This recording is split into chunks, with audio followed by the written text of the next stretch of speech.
Salve família! Estamos aqui hoje para mais um react com o tema de Hunter x Hunter. E o nome do vídeo é O Voguin, quando a morte é maior que a vitória. Hunter x Hunter. E mano, Hunter x Hunter é vida, né? E agora a gente vai ver no canal, claro, do meu mano Daniel Moraes, que eu sou muito fã. E não esquece de deixar o like. E a gente também já vai deixar o vídeo na descrição, dá aquela moral pro mano que é de responsa. E vamos lá ver a fera, o maior devastador Hunter, ou então manipulador de Nen no estilo reforço em atuação. Bora lá? Começando com o Voguin, um dos personagens mais subestimados da obra. Não em poder, é claro, já que ele é um dos fortificadores mais poderosos que a gente vê, mas em desenvolvimento e profundidade. Então por isso, bora dar uma olhada mais de perto nessa história, porque tá na hora de fazer justiça pelo nosso mano Voguin. Cara, o Voguin, ele é o mais subestimado? Cara, eu particularmente eu não subestimo ele. O desenvolvimento dele é pequeno no Hunter, por quê? Porque ele foi o primeiro a enfrentar o Kurapika, né, mano? Mas ele é uma demonstração de que o poder do Kurapika tava absurdo. Porque, mano, ele realmente é um monstro, ele é uma bomba ambulante. E o Kurapika consegue vencer com estratégia e também com um belo de um contrato feito com as correntes dele, com o Nen, com propósito e toda aquela conjuntura de coisas. Então vou falar, eu particularmente não subestimo ele não. Eu digo até que das aranhas ele é um dos mais interessantes, mas vamos ver essa análise aqui. Desde a sua introdução durante o arco de Orc-Shin, ele foi apresentado como o membro mais fisicamente imponente de toda a trupe fantasma. O que eu acredito Ele meteu, ele meteu um que foi Blanca, que é isso apresentado como o mesmo? membro mais fisicamente imponente Aí, ó. O maluco parece o Blanca, parece mesmo, mano, parece muito o Blanca.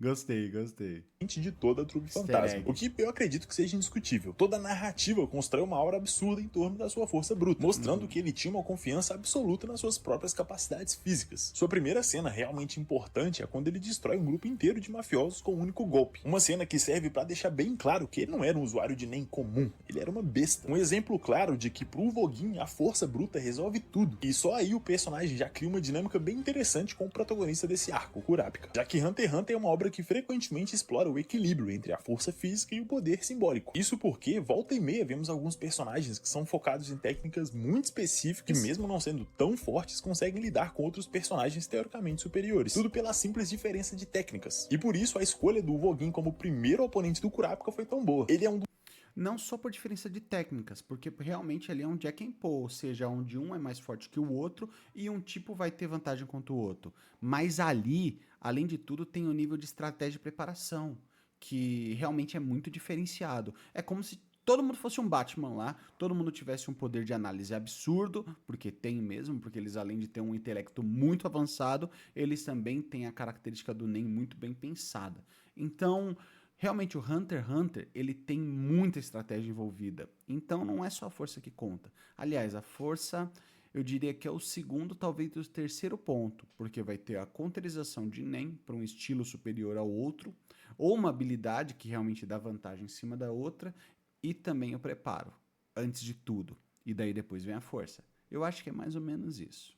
dos poucos personagens que personifica a ideia de que a força física é um poder absoluto, algo que não pode ser superado. Claro que o seu corpo extremamente musculoso e a sua postura sempre relaxada, quase arrogante, reforça muito essa construção visual e simbólica. E aqui é interessante a gente notar o quanto o próprio design que o Togashi fez pro Voguin representa muito bem a ideia do personagem. Ele é o maior quando a gente fala de porte físico na trupe, principalmente quando a gente compara ele com outros membros, como o Shaunark, Pakunoda ou Feitan, que é tido como um dos mais fortes. E não é uma diferença pequena, o Voguin é literalmente um peso pesado, gigante. E essa escolha serve muito bem ao propósito de passar uma mensagem clara. O Voguin é o braço da trupe, aquele que impõe a sua vontade e cumpre a sua missão pela força e não pela sua mente ou seu intelecto. Algo que também é reforçado pelo seu comportamento como um predador nato. Toda a sua forma de agir e lutar não é refinado ou estratégico como os outros. É algo instintivo, baseado quase exclusivamente em força bruta e agressividade. E isso fica muito claro durante todas as lutas que ele participa. Quando ele enfrenta os mafiosos, apesar disso não ser exatamente uma luta, ele não perde tempo analisando a situação ou tentando bolar uma estratégia mirabolante. Ele simplesmente parte pra cima, usando a sua força bruta pra esmagar todo mundo sem qualquer tipo de hesitação.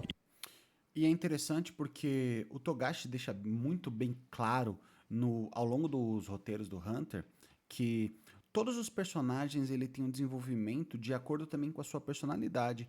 E essa autoconfiança, essa autoestima que ele tem, em conjunto com essa confiança da força dele ser absurda, ser absoluta, com esse instinto primitivo, quase animalesco de luta, faz com que ele realmente seja uma fera. Ele é uma fera, ele é uma bomba de nem ambulante com um poder destrutivo absurdo que simplesmente não pensa. Se ele tá acuado, ele ataca, ou então ele me lembra até o Kraven. Ele é meio predador, ele gosta de caçar, ele gosta de sentir a emoção da luta. E, mano, isso daí é incrível. Isso é incrível, dá muita profundidade pra esse personagem, apesar de não parecer.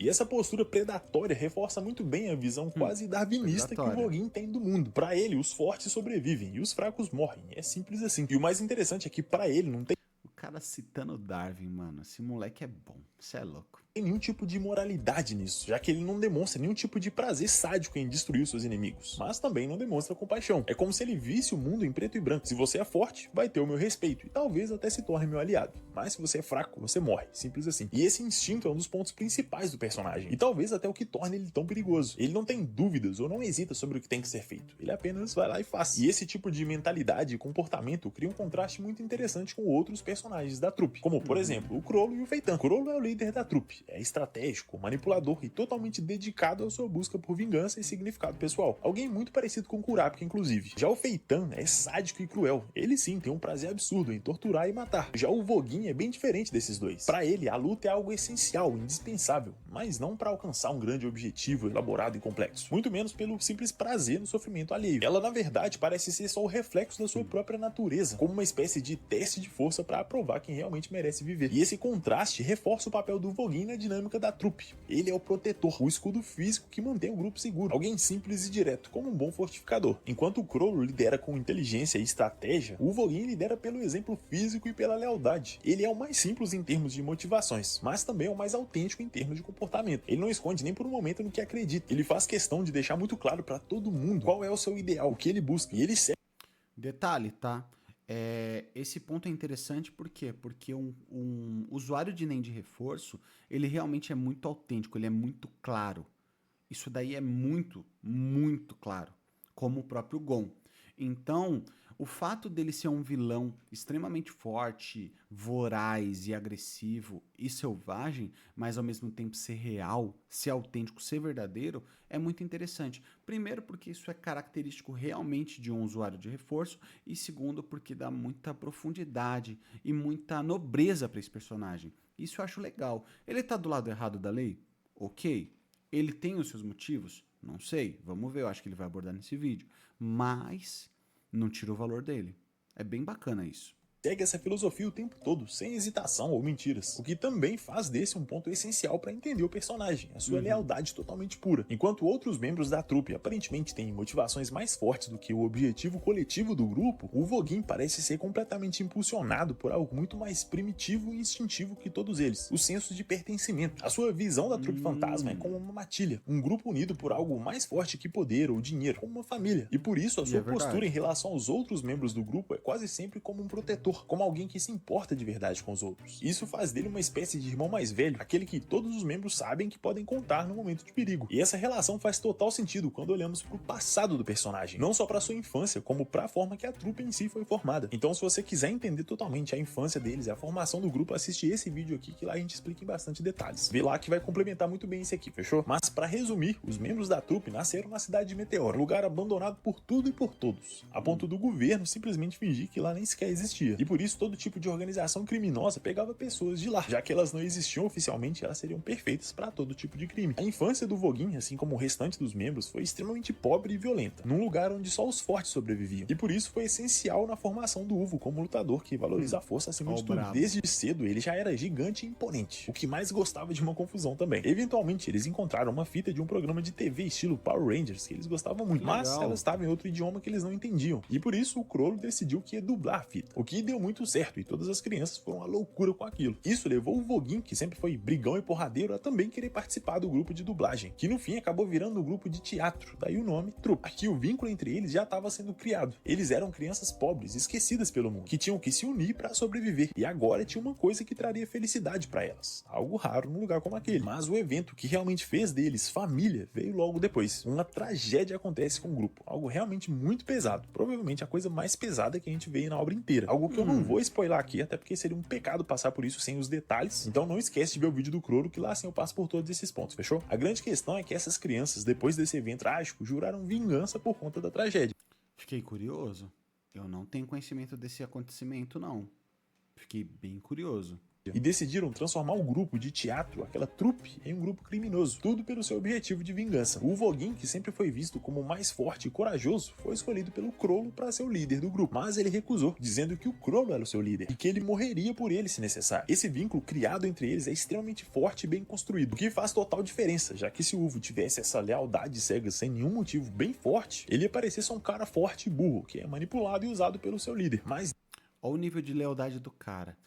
E de percepção também. Ele sabe as limitações dele, ele sabe que o próprio Cloro ia ser o melhor líder de todos, mesmo com ele sendo eleito líder por causa da sua força. Ele sabe que a liderança não exige força. Exige, vai. Exige um pouco de força, sim. Mas não é o ponto mais importante. E ele viu que isso que ele tinha, esse nível motivacional, estratégico, até manipulador, faltava nele. Então ele deixou seu lugar de líder por uma pessoa que ele realmente acreditava e tinha vínculo. E esse senso de família da Trupe Fantasma, em conjunto também com ele se dedicando a tudo aquilo lá, é muito bonito. É muito interessante, ele é muito genuíno, meu. Cara, tô gostando muito.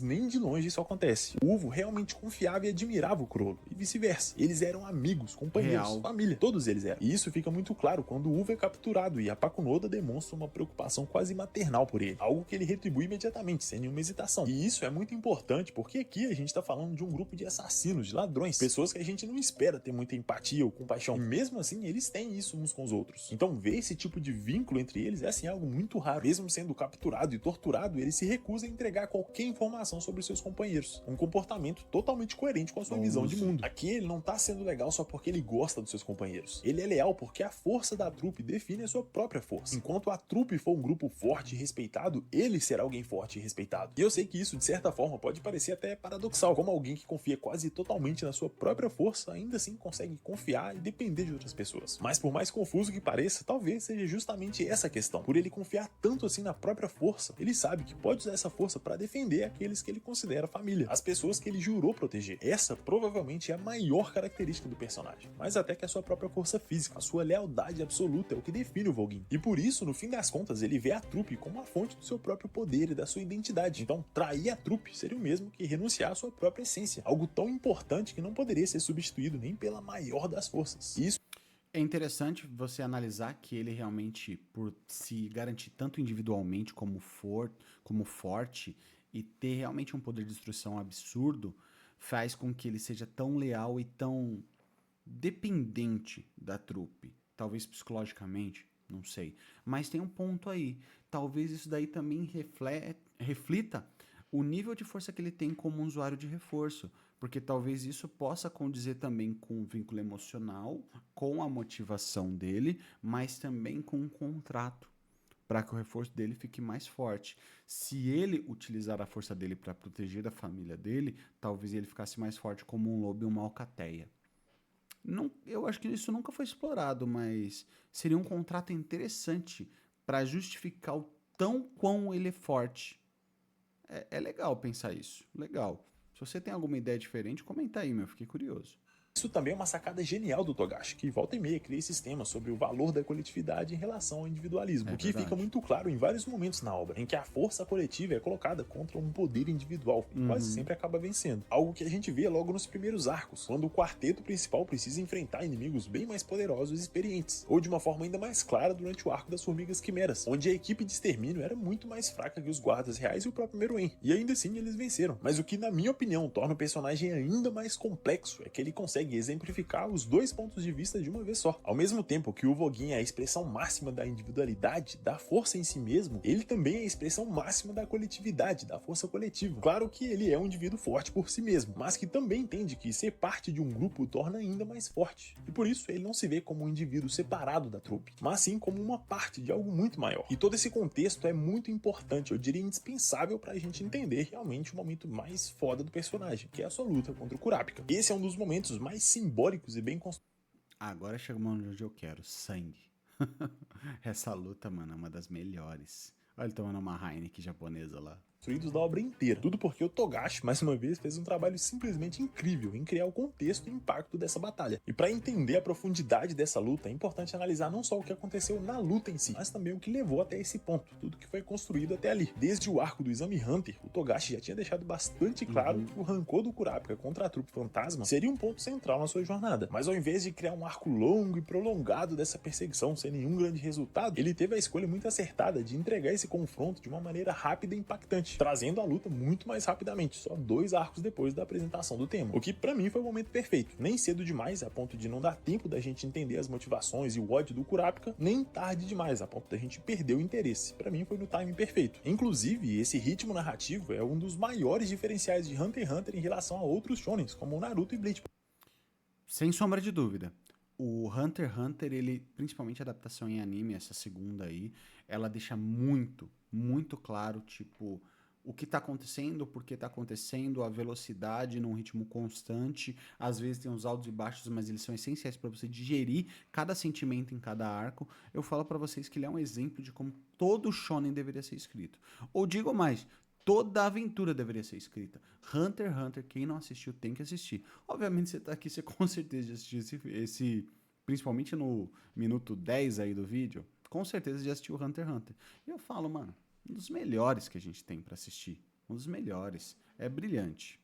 Por exemplo, onde vários problemas que foram criados levaram tempo demais para serem resolvidos ou desenvolvidos, que acaba cansando o público e fazendo o interesse cair, o que não acontece em Hunter x Hunter. Aqui a batalha entre o Kurapika e o Voguin tem um peso dramático ainda maior do que já teria normalmente, já que nesse ponto o público já conhecia a força da trupe fantasma e o trauma do Kurapika. Então quando ele finalmente confronta o Voguin, esse momento não parece apressado ou desconectado do restante da trama. Ele é uma consequência natural da construção narrativa feita até aqui. E o Togashi conseguiu ser ainda mais genial por ter preparado o terreno para essa batalha de uma maneira tão inteligente. No arco de Orkishin, a gente havia sido apresentado às Bestas das Sombras, adversários extremamente respeitados e temidos pela sua força e habilidades. E por mais rápida que tenha sido a sua apresentação, eles foram estabelecidos como forças incríveis, quase imbatíveis de acordo com a máfia, pelo menos até eles conhecerem o Voguin. Nessa pequena luta, ele derrota as Bestas das Sombras com uma facilidade ridiculamente brutal. A forma como ele destrói cada um deles sem nenhum esforço, humilhando cada um, não foi feita para diminuir o valor das Bestas das Sombras. Pelo contrário, a obra faz questão de deixar muito claro que eles eram sim muito poderosos e habilidosos. O que ela fez, na verdade, foi mostrar que o Voguin estava num nível completamente diferente. E era brutal. Mano, olha essa silhueta. Voguin é brutal. Essa luta é uma das coisas mais sinistras que eu já vi em anime shonen.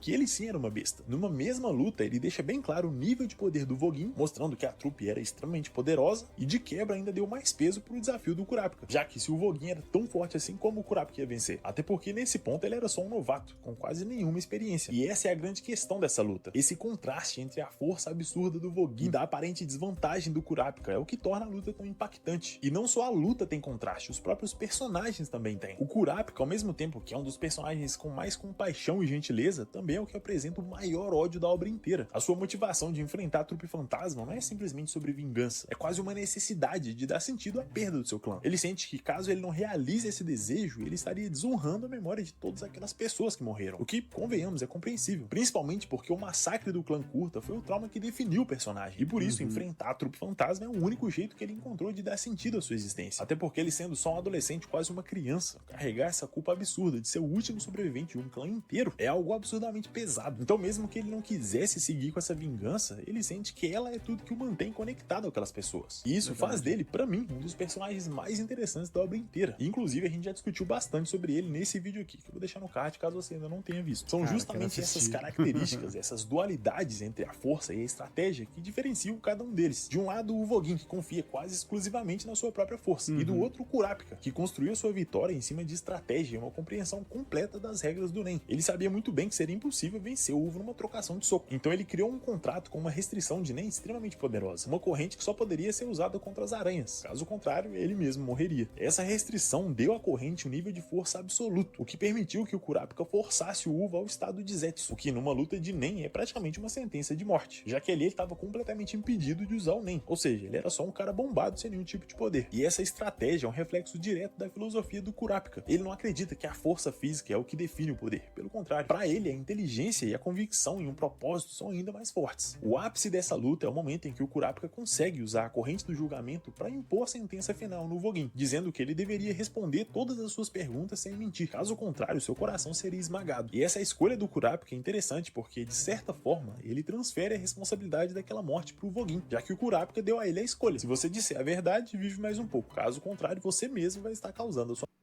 O que eu acho interessante também é em relação a todo o poder desenvolvido do Kurapika, ele é um reflexo de uma coisa que a gente chama de determinação, foi citado aí, e a determinação nada mais é do que a fé em alguma coisa.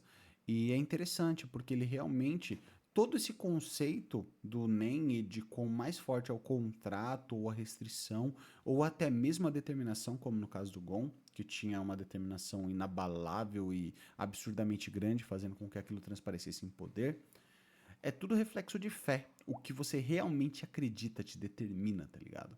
Isso é muito bonito. Todo esse conceito é muito legal. Eu tô em êxtase com todo esse conceito e relembrando disso agora é muito bom. Família, vou até falar de novo, tá? Ó, canal Daniel Moraes, sou inscrito já, hein, mano? E uma curtidinha aí, ó. Vai lá no canal dele, mano. Dá um comentário, dá uma curtida nesse vídeo. Vou deixar aqui no link e vamos seguir. sua morte. Claro que isso é só uma mentira, já que mesmo que o Vogin contasse tudo, o Kurapika ainda ia matar ele. Mesmo assim, foi uma mentira verdade. que o Kurapika usou para tornar aquela execução mais aceitável para ele. O mais bizarro é ver como isso nem sequer abalou o Vogin. Em momento algum, ele nem sequer considerou a possibilidade de entregar os seus amigos em prol da sua própria vida. Mesmo prestes a morrer, ele não trai seus companheiros. Com o coração Isso é reflexo da determinação dele também. prestes a ser esmagado pela corrente do julgamento, o Vogin olha pro Kurapika e sorri. Ele sabe que vai morrer, mas mesmo assim, ele escolhe não trair seus companheiros.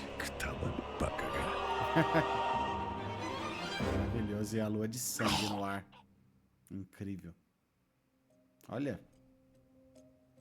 Tudo em preto e branco. No fim das contas, ele viveu e morreu pela crença de que o mais forte deve sobreviver. O que aqui não significava o Kurapika, mas sim a trupe fantasma. Ele era uma parte de algo muito maior, algo mais forte e importante que ele mesmo. Para que o grupo continuasse em segurança, a sua morte valeria a pena. E talvez ele até poderia ter vencido o Kurapika, se a luta tivesse sido diferente, ou caso ele tivesse traído os membros da trupe e conseguido mais tempo. Assim, quem sabe ele conseguiria de alguma forma ter virado o jogo. Mas se ele fizesse isso, aí sim ele realmente teria sido derrotado. Aqui, reconhecer a sua derrota, aceitar sua morte foi a sua vitória, porque isso significava escolher a lealdade, escolher os seus companheiros. E essa é a grande questão do personagem, a lealdade, a sua capacidade de ver o seu grupo como parte de si mesmo, tão importante quanto si mesmo. Trair a trupe fantasma seria o mesmo que trair os seus próprios princípios. Isso sim o tornaria fraco, alguém indigno de confiança. O Vogin não traiu a trupe fantasma porque, para ele, a força verdadeira tá na lealdade, na convicção. E esse momento final da morte do personagem reforça perfeitamente o tema central desses dois. Aqui, a diferença entre o Vogin e o Kurapika é que o primeiro dedicou a sua lealdade para os companheiros que ainda estavam vivos, enquanto o segundo dedicou a sua lealdade para as pessoas que já tinham morrido. E por isso, mesmo que o Kurapika tenha vencido a batalha, ele não se sentiu feliz ou satisfeito, pelo contrário, ele se afundou ainda mais no vazio. Não sentiu